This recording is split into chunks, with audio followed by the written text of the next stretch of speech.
Everyone has a good story to tell, and you know it is a good story when the person leans in and says, "See, what had happened was," and then tells the story. This podcast provides those opportunities to tell those types of stories in education. The stories will be from the good, the bad, and everything in between. We wanted to do this podcast to showcase stories in education and to give flowers to educators who deserve recognition for their excellence. Our guests will feature parents, students, teachers, administrators, and just about anyone who is involved in education. These stories will inspire you, challenge you, and help you to reflect on your practice of education, whether it be from the inside of the classroom or outside. If you have a good story to tell, we'd love to hear it. Email us at contact@andredoughty.org. We'd love to have you or your story on a future episode. See What Had Happened starts now. Welcome to See What Had Happened, the podcast. The podcast where we talk stories in education from the good, the bad, and everything in between. We are your co-hosts, Danielle, my beautiful wife here to my left, and I am Andre. We are so elated that you are here with us today. Yes, we are. If this is your first time visiting us, man, what's up? Shame on you. What's up with you? You know better than that. You should have been done pulled up, but I'm glad you're here now. But still, you should have been done pulled up. Where you been? Yeah. Seriously, we're glad you're here. Thanks for rocking with us today. Thank you for discovering us.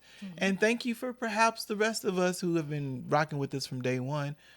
Thank you for sharing, and thank you for liking and subscribing and just being on this journey with us. This journey started in COVID, and we knew that there were stories that hadn't been told in education.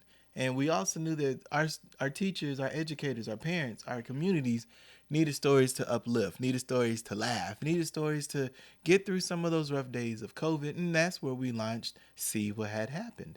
And so we still share those same stories now. The good, the bad, and Everything. I mean everything in between. everything in between. If you've missed previous episodes, it's cool. Just go back to season 1, binge listen or binge watch all of them, and then come back up here with us. Some of my favorite have been the most meaningful one still to me was the episode where the teacher discussed how she lost a student and how her student passed away, and just the complexities and the emotions and just to get through that year. That was very powerful. The funniest one probably to me is when a teacher ate the pregnant woman's lunch. Oh, yeah. Was that Mr. Diggs? Dr. Diggs. Dr. Diggs now, Excuse me. yeah. Excuse and me. how he he was clowning whoever had eaten the lunch, and then come to find out after some investigations, it was him.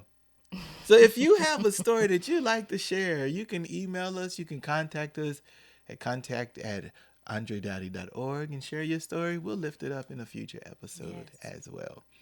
Today, we are going to talk about fine arts in education. Now, for those who may not know, both of our families are very musical. Danielle's mom is a pianist and had been a pianist at church for over, how many years do you think? Yeah, she had been playing piano since she was a little girl. So, yeah. Yeah. And same with my mom. My mom is a pianist as well, and she had been playing piano since a little girl. So both of our families grew up with pianos in the house. However, my daddy, on the other hand, Oh, yeah? we don't want him to sing anything. Oh, really? However, See, your mom can sing, though. my mom can sing. Yeah. My daddy, I wouldn't trust him to sing you anything realistically, but he loves music. So I think The music was always there. yes, but just don't let him sing it to you. Yeah. Your mom would absolutely slaughter a blues type gospel song. Or even a hymnal with you put some blues on some of those blues chords with it. Like dun, dun, dun, dun, dun. Like your mom absolute just butter, baby, just straight butter. And you said your dad can't sing. Huh.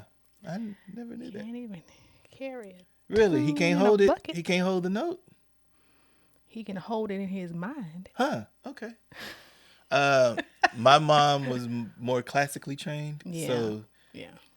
in her mind, it's all theory more than the blues and the. Now she still give you the soul and the stuff like that, but for her, it's just more classical. And like Danielle's dad, my dad just loves music, and so But your daddy could sing. yeah, I look forward to hearing him at church during the quartet time. yeah, yeah. He was smooth with it though. And I No, realized, no. oh, go Let's ahead. go back. He was smooth with it. Smooth. Smooth. You gonna put a sh with it? Okay.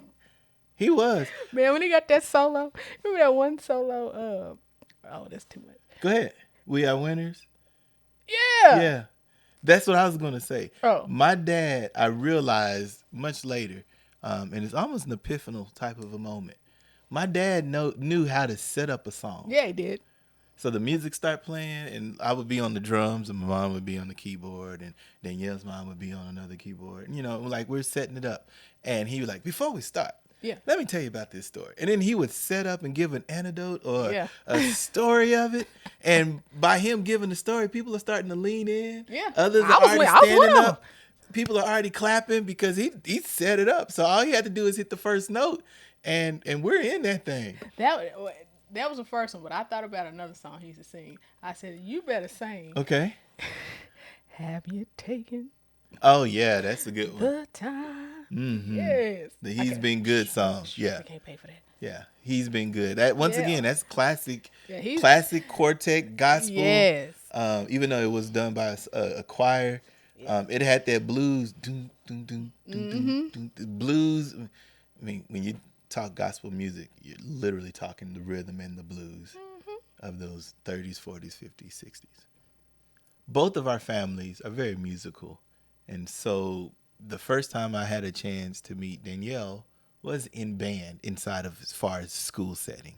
We already knew each other from a church, and we'd known each other from, childhood. So here we are in middle school, and I first met you in the orchestra because you were an orchestra person. What instrument did you play in orchestra? I played the viola. And why did you choose the viola over the violin? Because everybody played the violin. Yeah. Listen, I don't follow the trend. You set them? Is that Hey! Now, to our orchestra people, that is not beef, because we know the violas and the violins, they gang fight like Crips and Blood. I remember doing putting a tweet out one day, and when I tell you that those viola people came after me. Oh, wow. Because the violins, they're like, they're not better than us. And I mean, it's a whole thing. And that's when I learned that day, like, they really do beef in a fun way, but they still beef. Okay. Yeah, so you played viola. My mom also played viola. That's probably why she likes me so much. And that could be the reason why she likes you. It could be. I was just. I mean, it could be. I also played viola because my mom played viola. I never knew that about you. Yeah, I would take her viola all the time and was really good at it. What's your favorite song? Probably Ode to Joy. Probably. Yeah. Okay. But here's where it switched. Hold on. Okay. Hold on. Let me see if you are a true Okay. viola player. Which musical clef do viola players use? What are the options? And no options. No You're options. supposed to know if you're a true viola player. Wow, there's not even a multiple choice here, No. friends. She just wants to do a fill in the blank. Yeah. Okay. So I am going to say. No. Say it with confidence. Say it with your chest. I'm going to say it with my chest. It's a drum clef.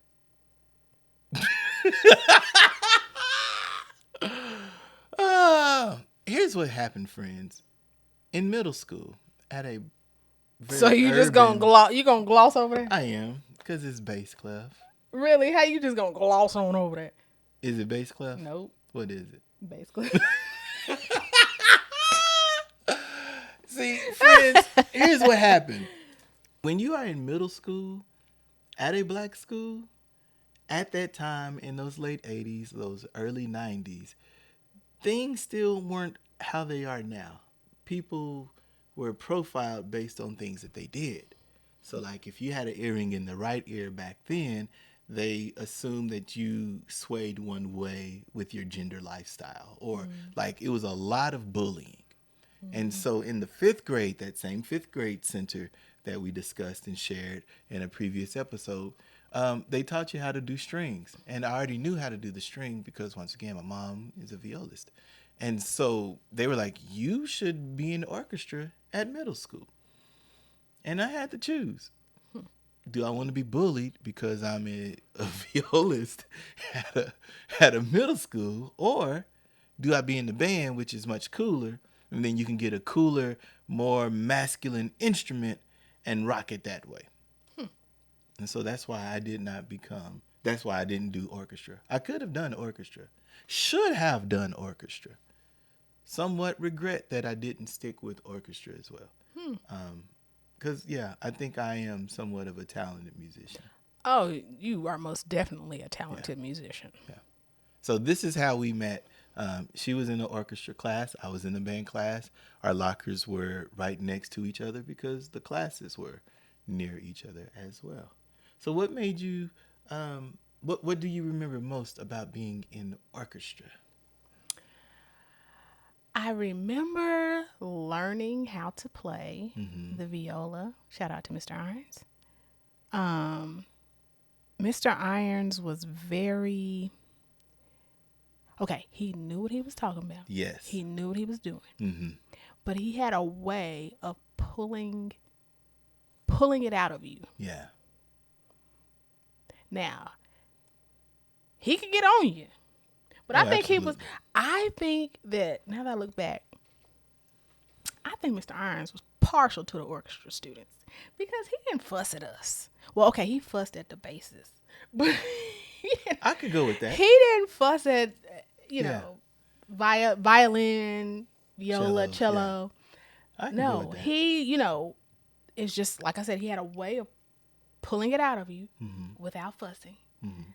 He was very patient, very gentle, just knew what he was talking about. There are certain music teachers who you know that they are in the job, but they don't really know what they're talking about on different instruments besides the one that they played. I never knew what instrument Mr. Irons played because he was so great at all of them. Facts. Yeah. That is so true. So he could get on the drum That and is say so true. 5-stroke roll, da-da-da-da-da. 7-stroke, 9-13. Then he'd say, okay, saxophones, your embouchure's wrong right here. And you need to hit this, clarinet here. Like he knew the voicings, the understandings. He knew oh, you're pitchy. This is why you're pitchy. Fix it. Or he would take the instrument. Yeah. He would take the viola. One day he said, this is how you hold it. And he would play something or when he's tuning it. And I'm like, how does he know that? He'll go pluck, pluck, pluck. And I'm like, how does he know that? And he'd flex too. And once again, we're talking middle school. Yes. Urban, really, really urban school. And so he'd be like, oh, no, that's wrong. Here, you said there's something wrong with your horn? And then he'd get the horn or the instrument. And then he'd be like, here, let me tune it. And then he's like, oh, okay, it's better. And you're like, wait. Or even that made me think of when I was in the band, how he would get on folks. And he was like, he'd take the instrument. He said, look at this reed. Yeah. He would get me. He would. Yeah. Look at this reed. Yeah. When the last time? He was telling us that we had to take care of our instruments, and by us taking care of our instruments and really providing time with our craft, it develops more leadership, more discipline, more blah, blah, blah, blah, blah. Yeah. And once again, he's teaching middle school kids who wanted to learn about music, but didn't know what it took to get to that next spot. The majority of the people at the school played at their church. And so, you just tell me the song, I can jam it. But he was like, no, you should be able to read the music as well. And so all of us came in these classrooms with the music, but not really understanding why the music was the way it was. Well, no drumline moments then, huh? Oh, it was. No, very much so. What I'm saying is, you know how on the movie Drumline, he got all the way to college and didn't know how to read music? Oh, yeah. So I'm saying, that wasn't happening. You knew how to read music by the time you left Yeah. Mr. Irons' classroom. But not just that, not just drumline music, but you knew what a saxophone like he really took his time to teach the treble and the bass clef, and then wanted us and encouraged us to think multiple instruments. And I think that goes back to you with your viola, because what made you decide to say, "Oh, I can do viola and clarinet"? Because you're multi-instrument as well. Oh, I am. Yeah. Not like you, sir. I think it was a challenge for me. So viola was too easy. I love it. No, not that the viola was too easy. Oh. Just learning a different type of instrument. So I liked learning how to play the viola, read the music for the viola. But then, now I'm thinking about it, I'm like, man, I did challenge myself. You did. Because the clarinet is treble. Correct. Man, I know how to read two different clefs. Yes. And I'm only assuming that you were first chair in orchestra. But of course. Okay. Now then, so that to me also, when you competed for chairs, it fostered a healthy sense of competition. Yes, it did. And it made you want to be better. So you went home and you practiced. Yeah. Those who wanted to do that. Yes. Yeah. You're like, Yeah. this is a song we had to play to get first chair. Oh, I'm going home. And I remember my mom and my daddy hated with a passion. They hated when we brought our instruments home. Because she told me I sounded like a cat. A viola? Squeaks? Oh, was getting his tail ran off. Oh, yeah. She was like, stop it. Trying to get that pitch right. And Yeah. And then don't learn about vibrato and what is that called? Is it called what's it called? When you pluck the instrument, it's called pizzicato. Thank you. Yes. I just see it came back to me. It came back to you. When we learned how to do pizzicato, it was on and popping. Yeah. Yeah. The orchestra at that time, once again, we're talking hood, urban, middle school. Cannot stress that enough.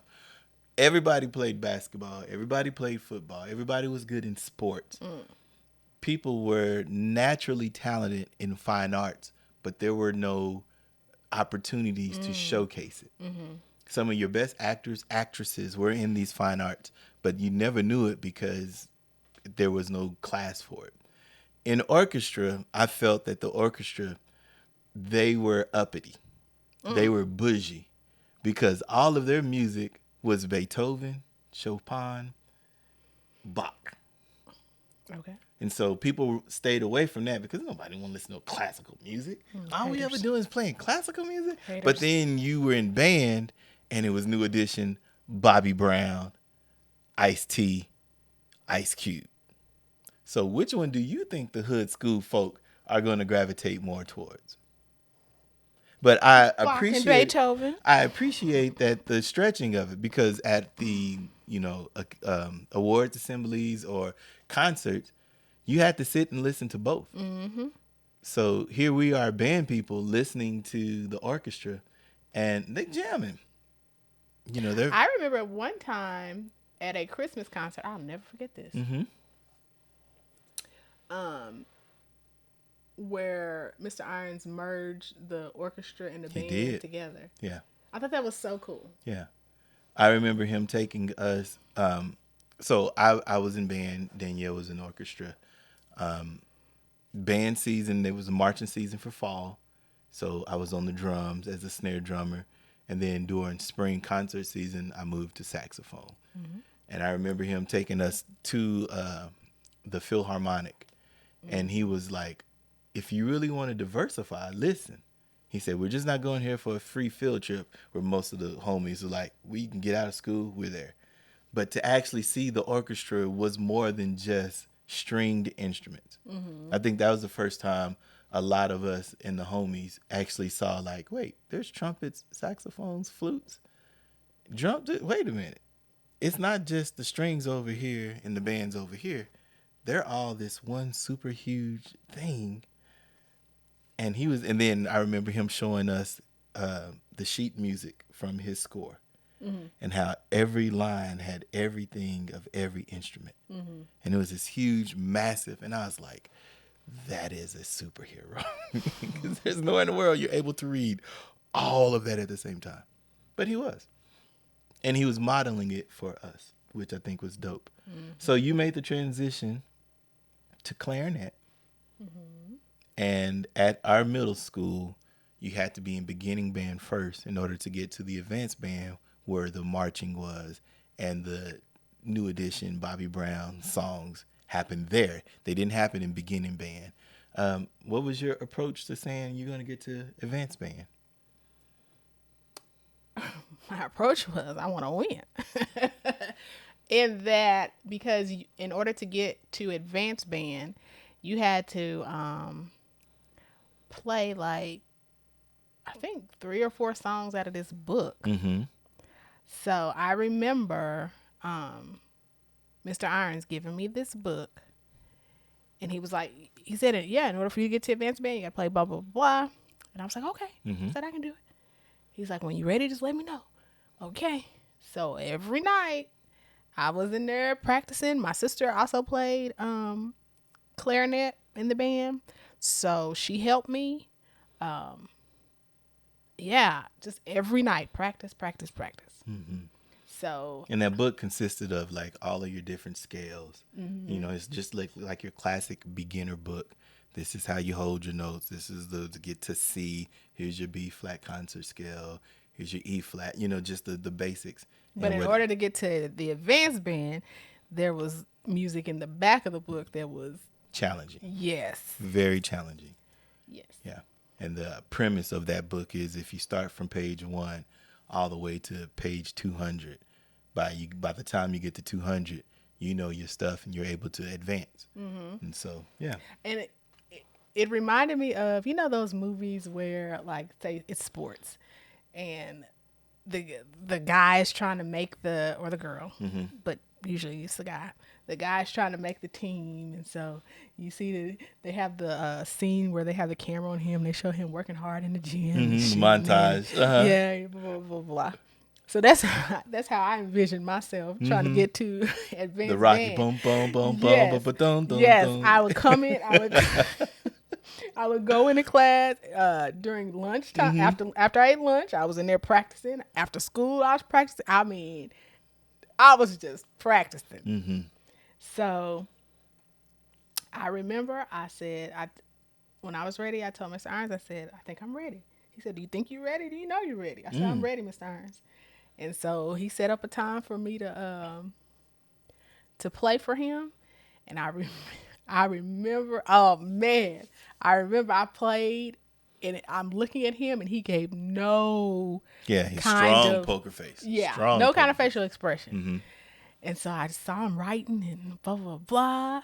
And I remember finishing and I'm looking like, what is he?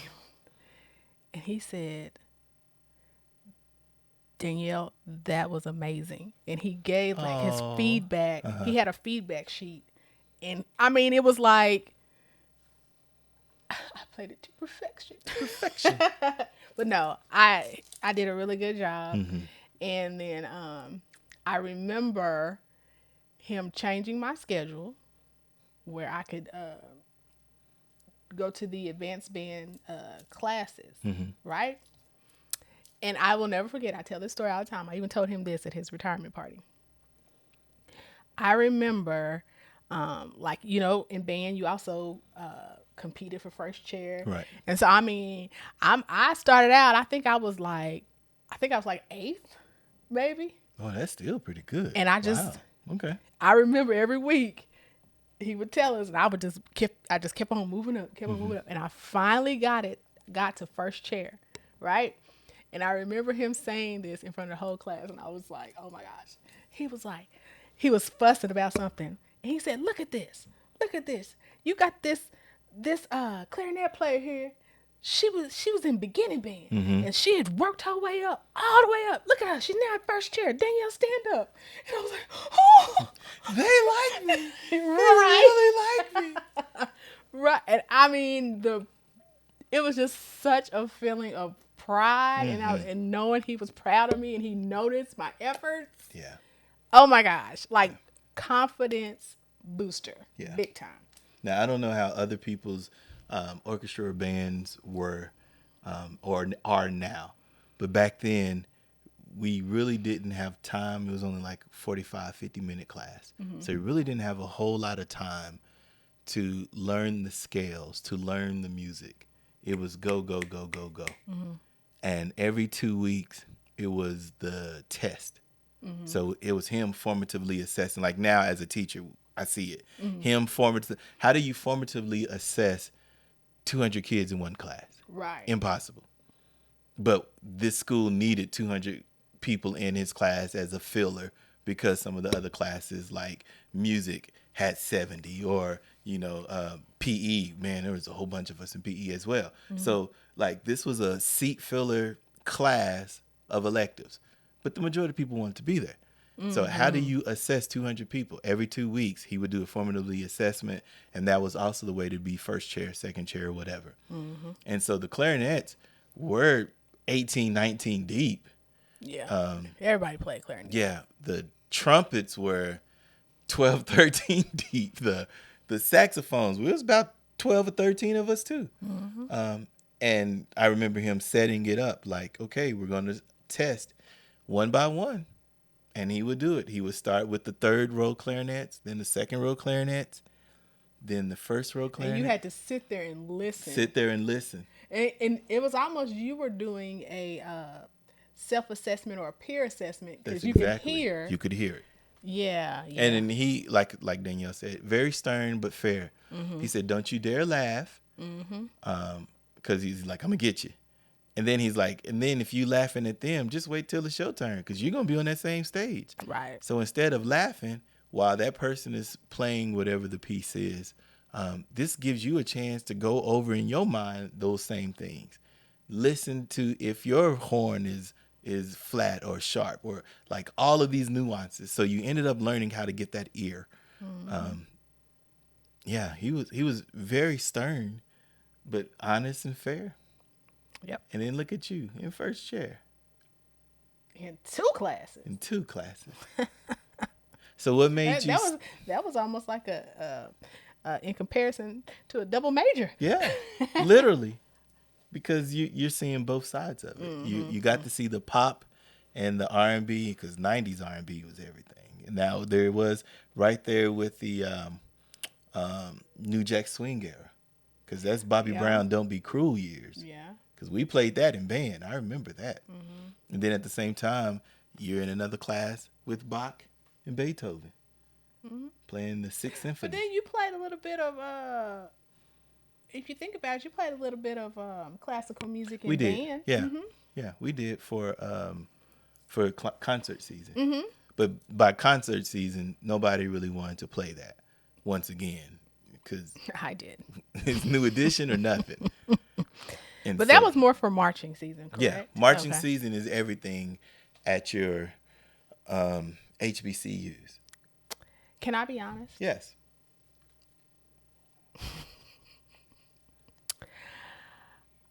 I wanted to be in band.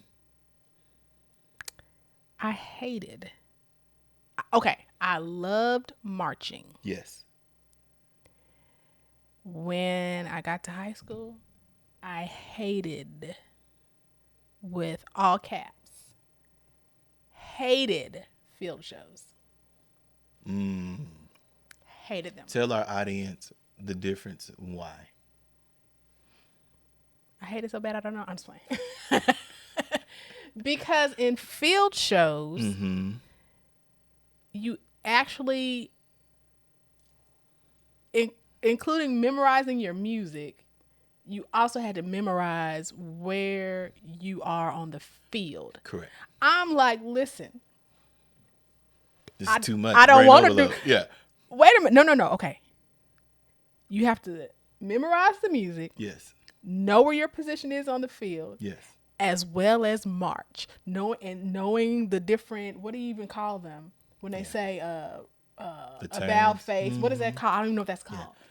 And then also know that your right foot should be hitting on the 2 and the 4 of the beat. Yes. Yes. I was like, this is a bit much. And you had to wear that hot uniform. Yes. Even when it was hot outside. Yes. Now, you know me. Also, I don't like being hot. for our listening audience or viewers, Danielle went to the black school during those middle school years. We did an episode on this. Yeah. And then went to the white school or non-black school in her high school years. And the culture was just different. At your black schools, it was more HBCU oriented, less precision, more pop hits, dancing, the dances that you normally would dance at a club or that you saw on In Living Color or things like that, or on BET. What was not Soul Train? Video Soul? Video Soul. So you would find yourself just replicating those in band. So yeah, you could play the song and dance with it because that was the rhythms that you were doing when you were practicing at home anyway. Then going to a PWI or a more traditional precision-based school, that is a lot of work. No. And that is a different culture. It was then there too, but I'm saying my initial hatred for that was at the black school. Yes. Huh. I loved being in the band in middle school. I loved marching. We didn't do field shows. Facts. When I went to the black school for half of a semester and had band practice during the summer, it's hot. Learning, I was like, no to all of no. that. I just want to play. I just want to play the music. Just be in the stands. That's where you are. Let me be in the Yeah. stands and jam, and I'll be good. Yeah, all that getting sweaty, and that's not me. Okay. So that's where my disdain for field shows. I thought it was once when you transferred to the other school, and you just because you said they're not marching.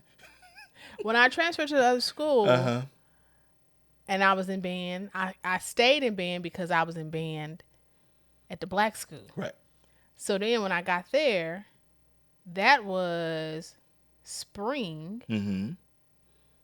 So they were doing concerts. Correct. And then like about April, probably March, because they had homecoming.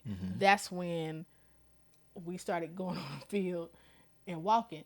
And I was like, so even though I had a disdain for field shows and marching at the black school, I saw how polar opposite it was. And I was like, oh, I hate this even more. Yeah. So let me just not enroll in band next semester. Yeah. I'm good. Yeah. I wish that, once again, our school, there was so much talent within it, but you could only get that talent in 50-minute chunks. I love how a lot of today's fine art classes, they've grown even more, where now if you are in fine arts, you can do music production. If you are in fine arts, you can do video, you are like, it's more than just you have to play this instrument at this time to do this thing.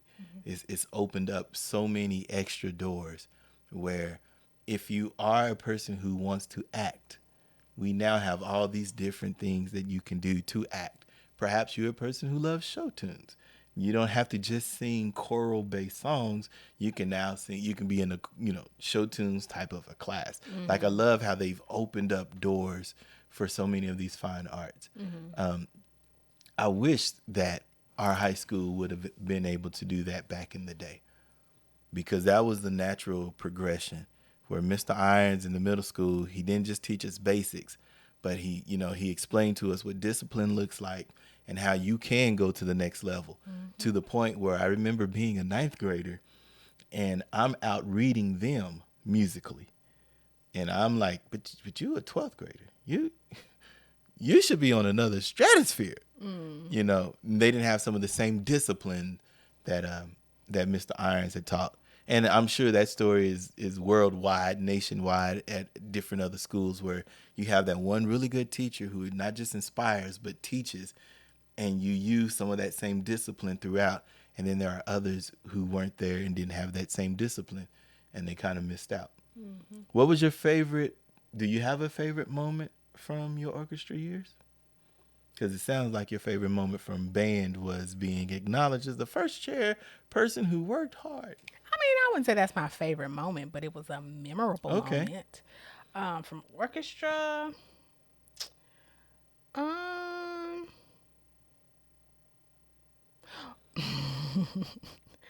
what came to mind is I remember there was a concert. It was a Christmas concert. So the song that came, there were two songs. Mm-hmm. One was "Let There Be Peace on Earth," mm-hmm. and I remember Mr. Irons saying, "We need a solo, a person to sing. Let there be peace on earth," right? And I was like, "Oh, I sing." Mm-hmm. me. I sing. Well, then there was another young lady in the class, and she was like, "I sing." So then, like, we had to try out, mm-hmm. and it ended up. Oh, it's one of those. Now you look back at it, you're like, man. Okay, we both ended up getting the solo. Mm-hmm. The solo. So I was like, man, I want the whole song. Especially when you go to the black church. I'm used to singing the whole thing. Yeah, wait a minute. I got to pass the mic. Share? Mm-hmm. Yeah. So that was a memorable moment. So it was like, okay. And then the second one was, you mentioned that your perception is an orchestra. All we played were the classics. Mm-hmm. I remember for a concert we learned how to play Vanessa Williams' "Save the Best for Last." Mm. And we thought we were everything because it was a pop mainstream song, yeah. Mainstream, yeah. Yeah. So yeah, that was a couple of memories. Do you remember playing the theme of 227? Absolutely, yeah. I do. So for those who are listeners and watchers, 227 used to be a sitcom, and there was a swinging jazz intro to it. Mm-hmm.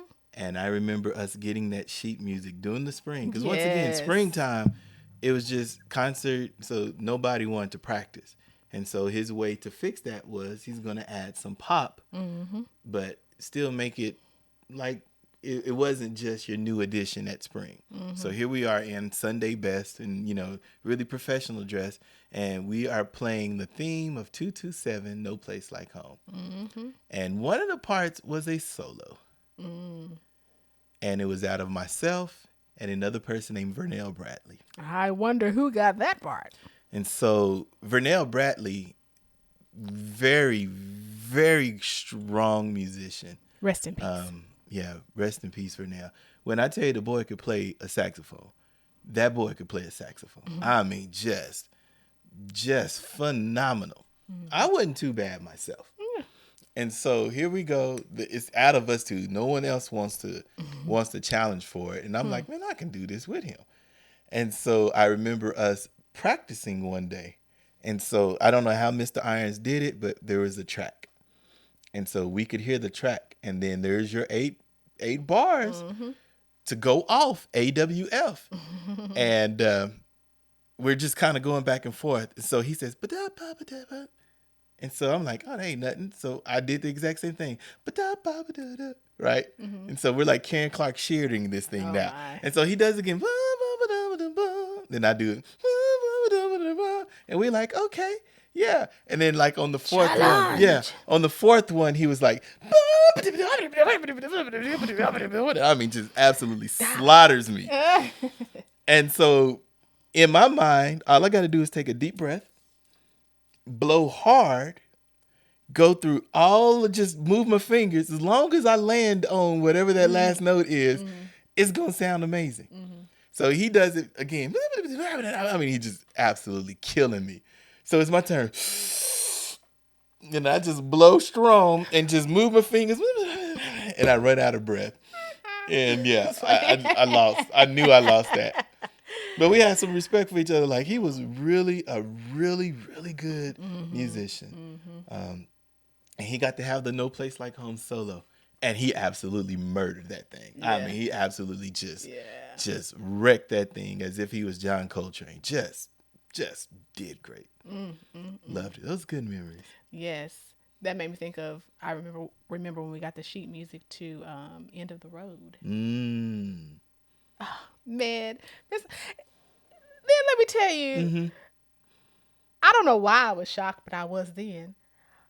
Like, I always thought that the music, came pre-printed, Yeah. And one time in band, my best friend, Katrina, was the drum major, right?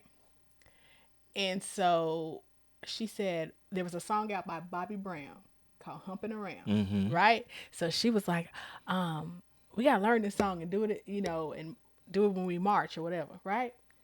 And so she said, I'm going to give this CD, I don't know what it's a CD or a tape at that time, I don't remember, to Mr. Irons, right?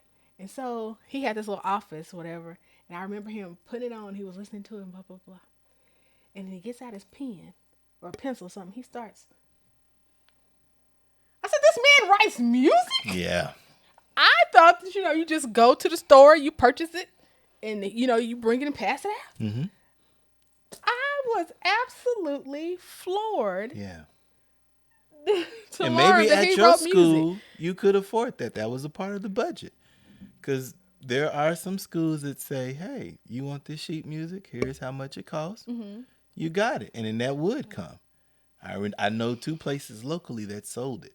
But they didn't sell urban music. The black music. It was a lot of rock and roll, a lot of classic hits, swingers, standards, Frank Sinatra, Nat King Cole, which that's great music as well. Yeah. Just once again, at that urban school, if you gonna hook us, you better bring songs that the students would know. And he would write them out, and then he would try it, and we'd go from there. And he even allowed us to create, which I thought was really dope. Gave us opportunities to compose and to transcribe and to listen to it. And what does this note play? Who should do this? And there were a lot of us who learned how to compose in middle school because of Mr. Irons. That's awesome. And now a lot of them are, really great musicians because they were learning how to compose and what it looks like and all that way back then. Fine arts, they have to stay in schools. Yes. Even at the elementary level. I get it.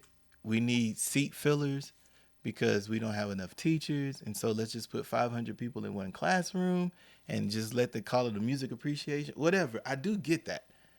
But there are so many students where that is their zone of genius. But they don't get to tap into it because there's not enough time or because funds were cut or because classes were cut, whatever.